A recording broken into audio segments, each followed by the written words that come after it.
My name is Peyman Kasemian. Yes, 40 years old, and I came to Slovenia to get the asylum.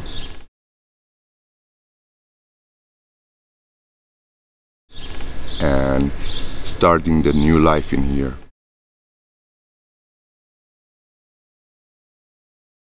Because the life in Iran was impossible for us.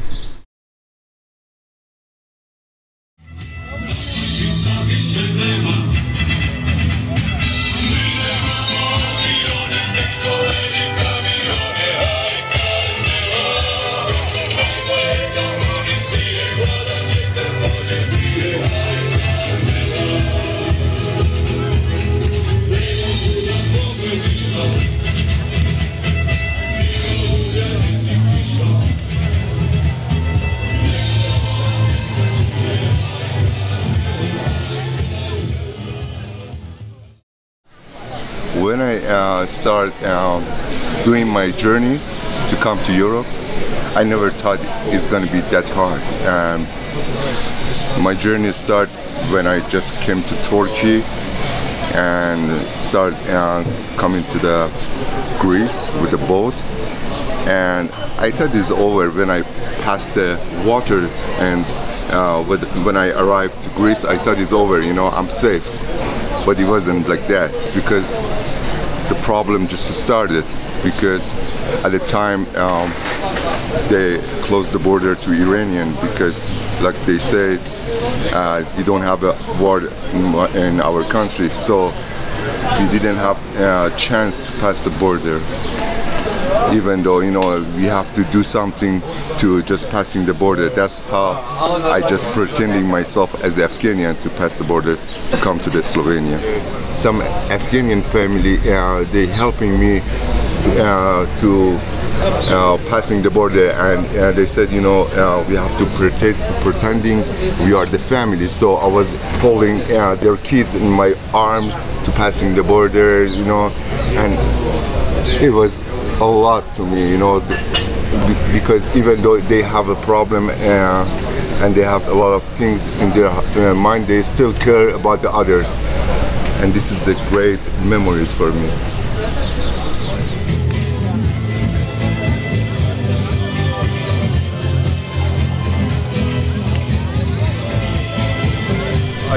On that time, I was stuck in the Athens, Greece, because, you know, they closed the Macedonian border to us, and we didn't have a choice. We have to stay there.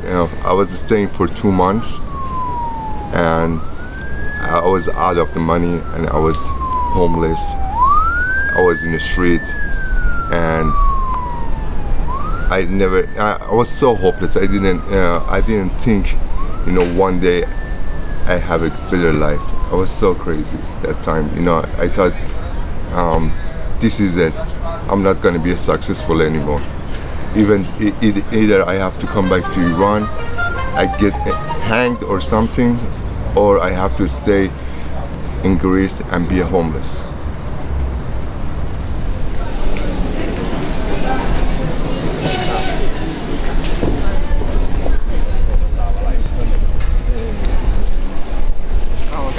Unfortunately, you know, when I was down in Greece and I didn't have a chance to pass the Macedonian border, we decided to get a smuggler and passing the forest to going to the Macedonia. But unfortunately, we got arrested and we turned back to the Greece again. We went to the jail for the 6 days, and you know, they tried to return us back to Turkey and back to Iran, but, you know, we were fighting over that decision, and after 6 days they released us in the street.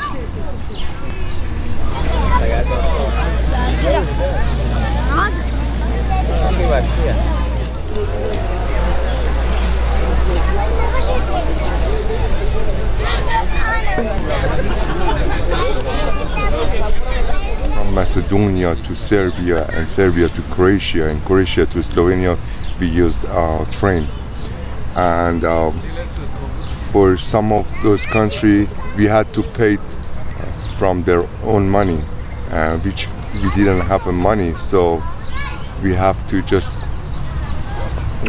jump into the full train, which is there is no place to sit, no place to stand, and even the toilet was full. You know, it was so hard, you know, for this journey for us, because I don't want to try it one more time, because it was so crazy. A lot of people hurt, a lot of people got sick, because when we went, we arrived here, it was the winter time, and it was a lot of snow, and it was so horrible for us to come here.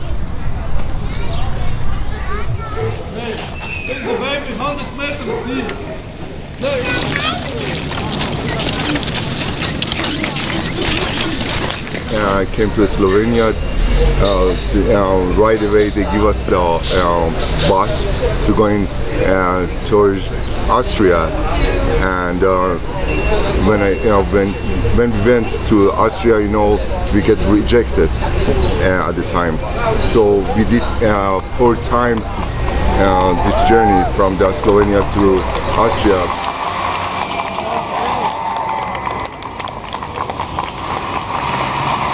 Okay, no, finished people in here, but next people come to camp. When I get to the border, Slovenian border, the first thing I see was the attitude from the police, because they treat us like an animal, and they, you know, when they're gonna pass us some water or something, they just throw it to us like an animal. And I was just complaining, why you guys doing it to us like this? We are human beings. I said, there is a lot of fishes here. They took us back to the Postojna prison. I call it prison because it's a jail to me. They acting like we are criminal. You know, they take our stuff, they take our phones, and they take our clothing, and they give us like a jail clothing, and there is a camera everywhere, even in the bathroom, and we have like a yard time, like a 20 minutes a day, and we don't use, we don't access any internet or any other things, and it was crazy for me, because, you know, I didn't came to Europe to be in the jail, and I was so devastated and depressed at the time. It's not even the journey I'm talking about. When I came to the Ljubljana, we have the same situation. When we came to the Kotnikovo camp, we have the same situation. We had like a one washing machine for the 70 people. It means every 18 days we're able to do the laundry, so we have to wear the filthy and smelly clothing. The city, it's so nice.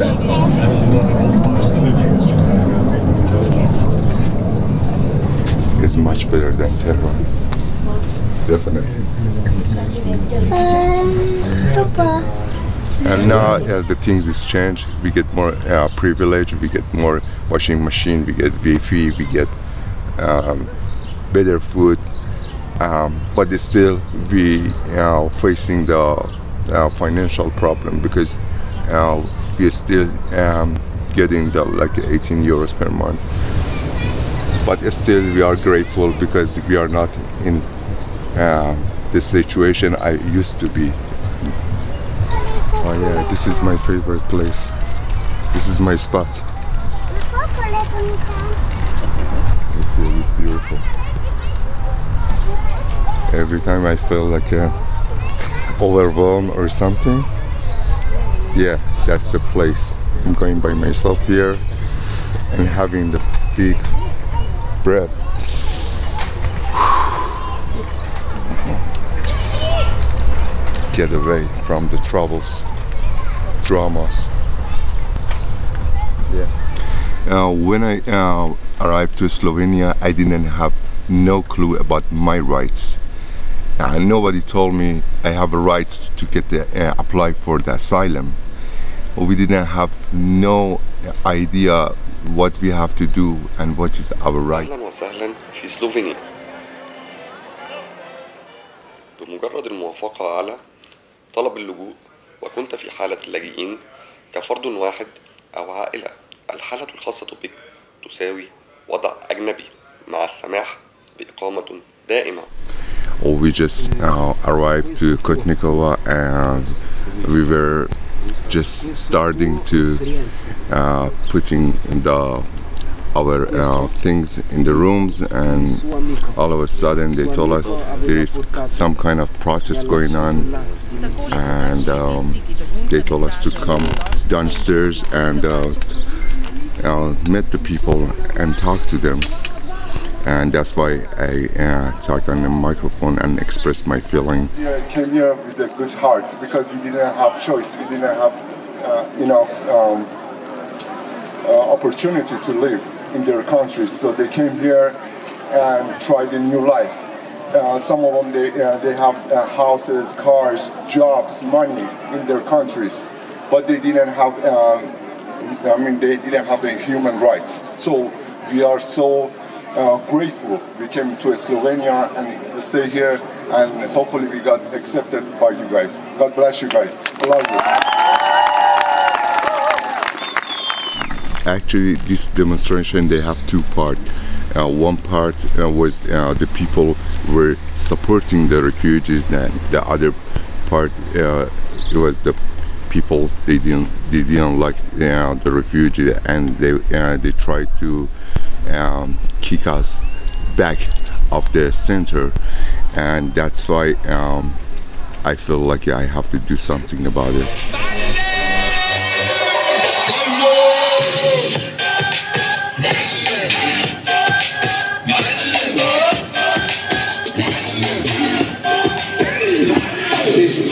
I feel like I'm so excited because a lot of people in medias think the refugee, they are violent and they come from the war and they have a bad attitude.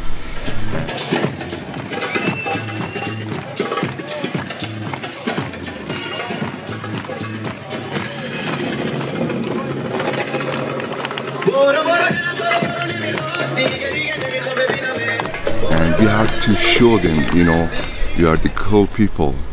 We love dance, we love to laugh. We are human beings. We are just normal people. And when the people start dancing in front of the parliament, it was nice, and I was so proud of my refugees.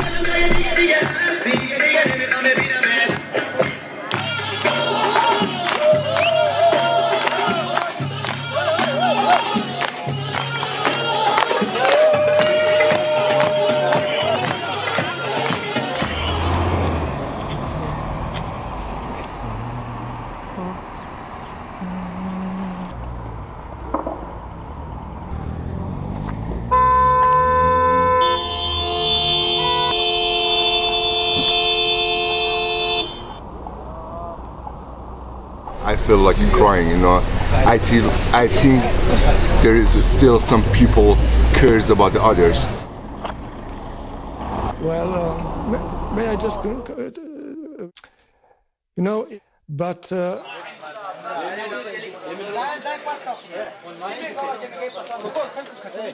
Iranian and Afghanian, we have a similar culture, and we have same taste of the food. And when they start making the food, I believe, you know, we show the unity to others and show them, you know, there is no problem with the Afghanian and Iranian, because in the media, you know, shows Afghanian and Iranian, they have problems, even though a refugee having the problem over there. But with these kind of things, we show them, you know, we have one, we have the unity.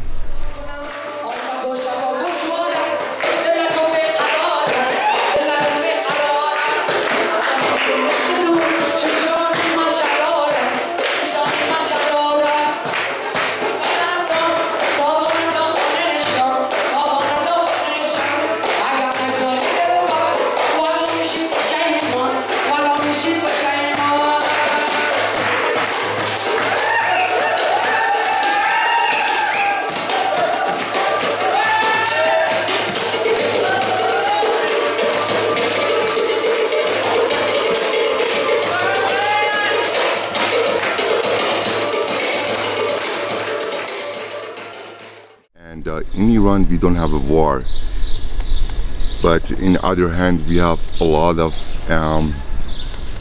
other things which make the life more harder for the people. I had to leave my homeland and just get out my country by force. I like my country, but the government don't like us, and that's why we had to leave.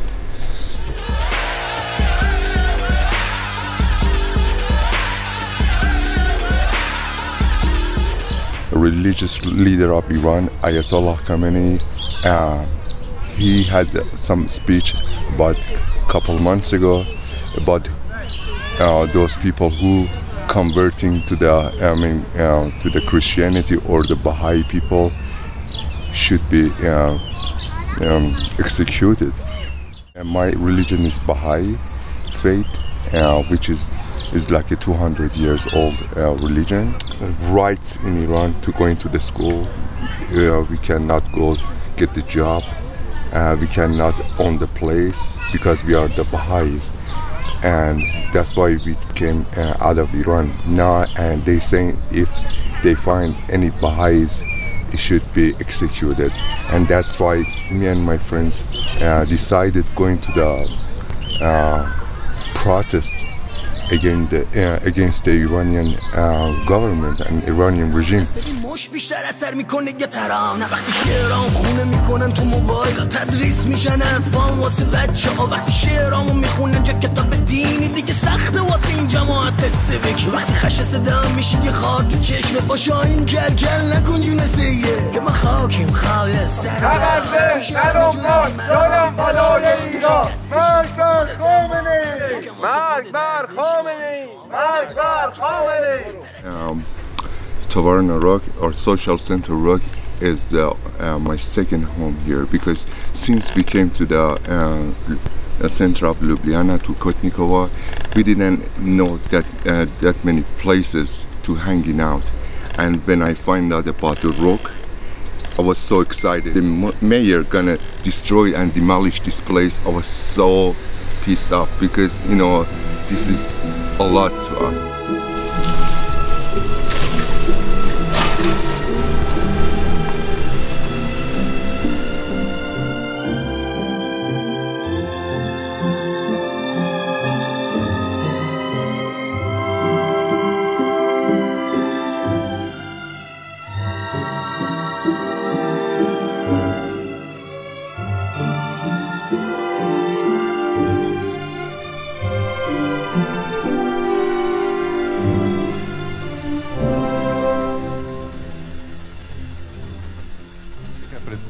Se je skupina kakih 30 objesnežev s ki, granitnimi kockami in petardami spravila na uporabnika nekdanje tovarne Rok v Ljubljani.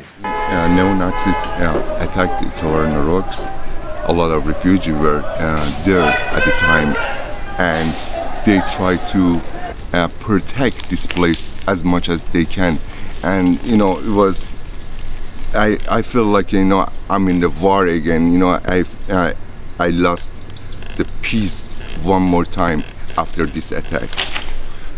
Yeah, caterpillar. When I saw the painted caterpillar to pink color, it was so funny for us because, you know, I feel like, yeah, we win the war. We win the war. We got our home protected now.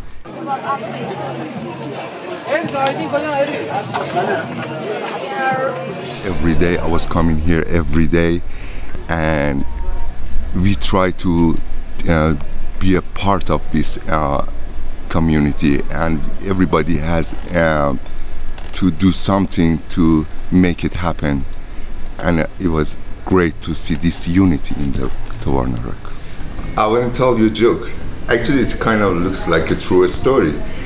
It was the two refugees comes to the border, you know, with the Slovenian border and Austria, and they start talking to each other, and one of them told, yeah, I want to come stay in Slovenia, and the others say, no, fuck Slovenia, they are so poor, they can't afford refugees. And he goes to the Germany, So after some times, they contact each other, and the guy goes to the Germany and says, "Yeah, man, I told you should come with me. You know, we have a lot of things going on. They give us good money, good food. We have housing. We have a big screen TV, everything. You name it." And the other guy said, "That's nothing. We have a revolution going on here in the rock." And that theater show, I just went there because there was a bunch of beautiful ladies was in there, and I was gonna just watch them to see what they're doing. But when they asked me to just come and participate of that show, at the beginning I was kind of feel weird because all of them were just the girls. I'm the only guy there. It helped us, you know, to break those walls between us and them, because, you know, we grow up with a different mentality. You know, always the female and male were separated from each other, but we are in Europe. We have to know how we have to behavior towards the different sex. Yeah, about the racism, even the football event, it was great because it was a lot of people, local people, the people from the neighbor countries come and participate on that event. When they mix it up, everybody together. I mean, just not like a immigrant on one team, the others in the other team. Everybody mixing together. It shows the unity, and it was a lot of fun. And it was a lot of connectivity going on. And I see a lot of people afterward. You know, they just passing the Facebook and numbers to each other. And I think it was a lot of good feedback of that event, and I love it. And it was a good atmosphere, and everybody having the fun, dancing, playing, eating, drinking, and it was good. And I hope this thing gonna happen one more time.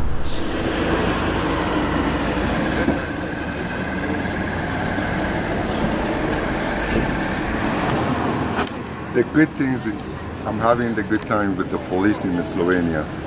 Almost all the police knows me in here, and every time I'm just passing by, you know, I'm waving my hand to them, and they waving their hands to me too.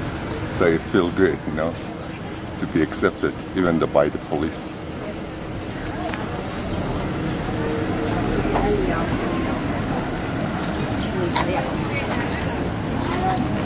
So here we go. We are in Daktari, which is the place I never expected to be there for my performance, stand-up comedy. And it's just like somebody shot the heroin, and, you know, hi, how are you? Okie dokie, I'm okay. You know, Arabs just like that. I know, you good, you good. Allah, yalla, yalla, yalla. That's why you can't, you know, make the difference between the and hi, how are you?